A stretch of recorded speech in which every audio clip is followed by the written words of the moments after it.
Ayan po, isang magandang ah, araw muli sa atin, sa bawat po sa atin.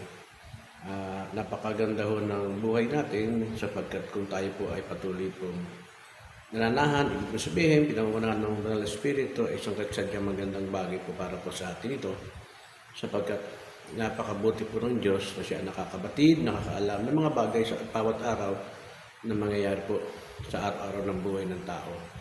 Aking pong talata na pagbulayan ay ang 5:16 po ng James. Ang banggit nga po rito, confess one another and pray one another. Yan daw pong prayer ng righteous ay makaka-accomplish po ito. Ineffective po daw.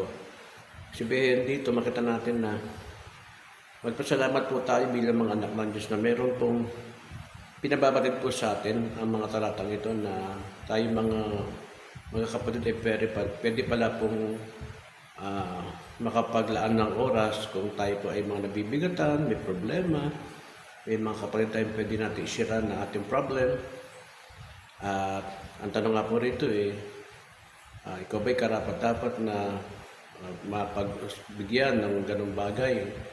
Kasi makita natin dito na sometimes mo kasi privado yung mga bagay na yon, pero dahil po nga po sa atos ng Diyos na nakakaintindi, nakakaunawas po para po sa atin, nabibigyan po tayo ng pagkakataon na magpalakasan po sa bawat isa at manalangin po sa bawat isa. Sapagkat ito yung pinaka-effective po, no? Na sabi rin po kasi ng Biblia, kung ang ikaw mismo nagsasabing hindi ka nagkakasala ay ginagawa mong sinungaling ang sarili sapagkat wala naman pong tao hindi nagkakamali. Ang kagandaan lang po dito, naging effective po ang prayer po natin kung nagko-confess po tayo na tayo po ay nagkamali at nagkulang. At mabiyaya naman po tapat ang Diyos na tayo po ay patawarin sa pamagitan po ng ating Panginoon Kristo. Mga kapatid ko, meron tayong mga pagkataon sa buhay na talagang may sadyang problem. Meron po tayong mga matatakbuhan. Una-una po ang ating po mga kapatiran. At siyempre, pipiliin po natin yung mga, kumbaga puspos po ng Espiritu Santong kapatid para po magabayan po tayo.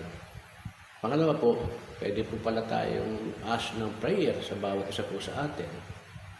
Kaya nga may mga prayer requests na meron tayo sa mga GC na kung saan po ay pwede nating ibigay na ay pagparipon natin si ganito, pagparipon nyo ko. So, napakaganda po.